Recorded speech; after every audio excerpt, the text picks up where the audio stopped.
Very bizarre story out of New Japan Pro Wrestling, issuing their major statement on fan interaction, how this is no longer allowed. Now, I don't know how you're able to legislate this outside of your guardrail, because that's what they're talking about.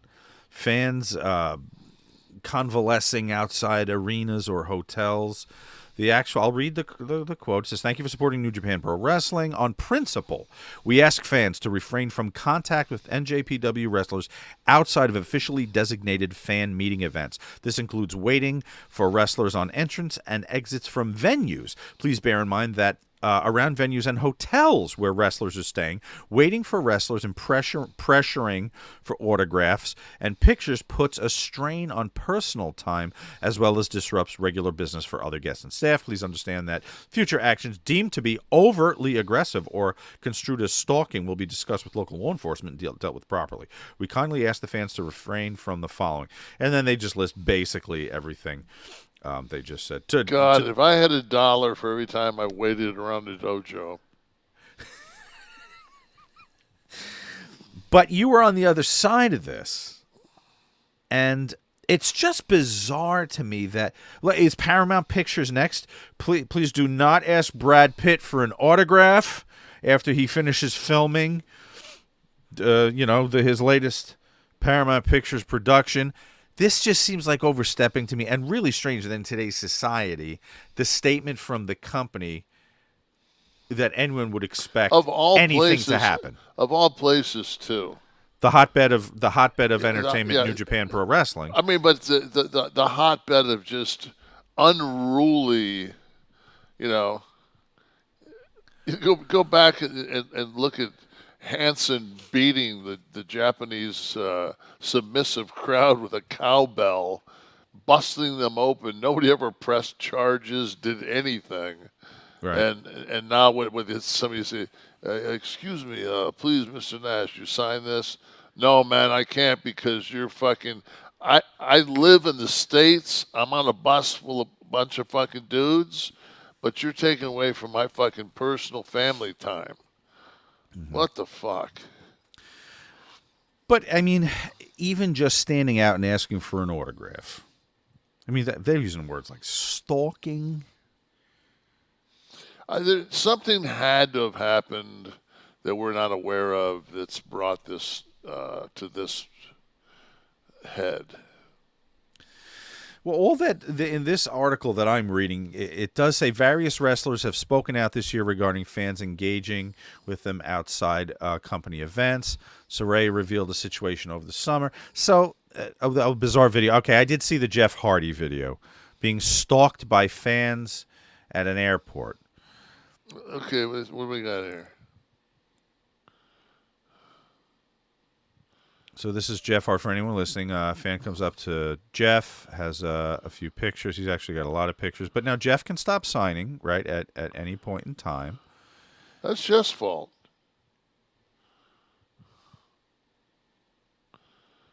But so he's got a second person now.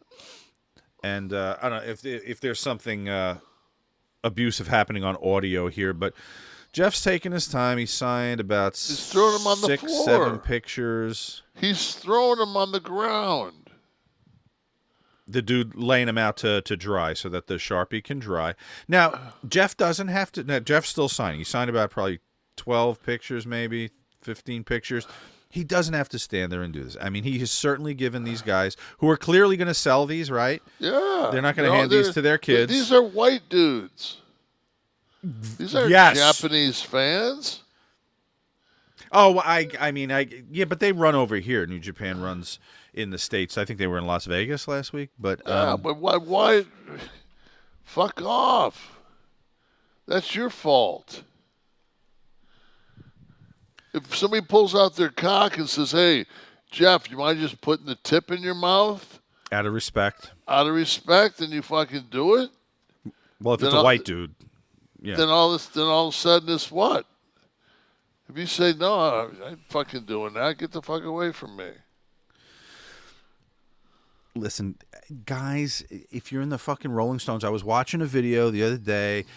Keith Richards, great documentary on Netflix about Keith called Under the Influence, and he's pulling out of a parking garage in Manhattan after the interview, whatever, and they slow down at the curb. I guess Keith tells him. Keith rolls down the window. People are always waiting. They run up, signed, I think, like a book, 2 albums, maybe a magazine, shook a girl's hand. He's like, all right, guys, rolled up the window and left. What's the problem with that? If it's that kind of I'm not talking about stalking or anything violent. But it's This is the deal with fame, isn't it? When people know you? yeah, but you don't.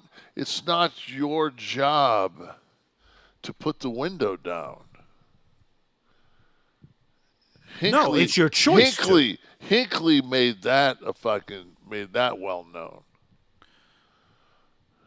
Somebody mentioning Sonya Deville's house, a guy broke in. That's a different story. That's a crime. That's against the law.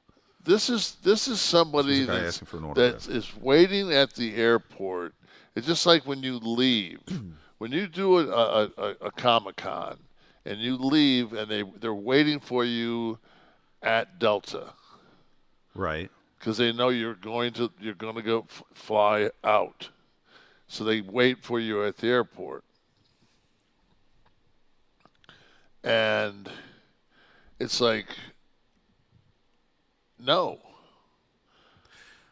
just again, absolutely no. Right? They come up, they ask, and you say no.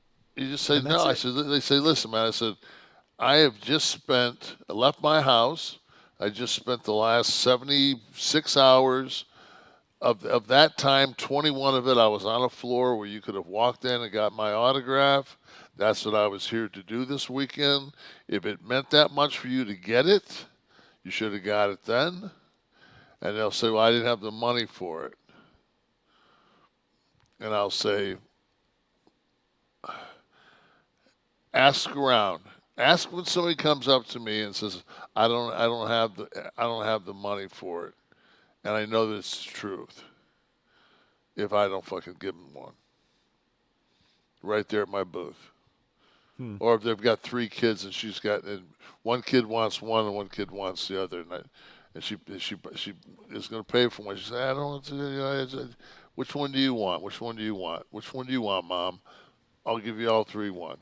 Just, it's not a problem. It's just those guys right there. I don't know what Jeff's autograph goes for. I'll guarantee it's between $60 and $75. Those guys were clearly going to sell them. Right. That's a different story. Right. So he probably gave them $1,200 right there. I used to wait by the ramp at the Meadowlands before the cards. And when I was a kid, and I would have my father drive me or whoever's older brother or sister could get us out there. On nights I didn't have tickets and I wasn't going to the show. I would just go out there, start like 5 o'clock till like 8 or whenever the card started when most of the boys were in, to try to get pictures or autographs. I was 12, whatever the fuck I was. And some of the guys signed, some wouldn't. Some drove past, some parked in the lot and walked in. And would just be like, I'm cold. I'm going in cold. And that was fine.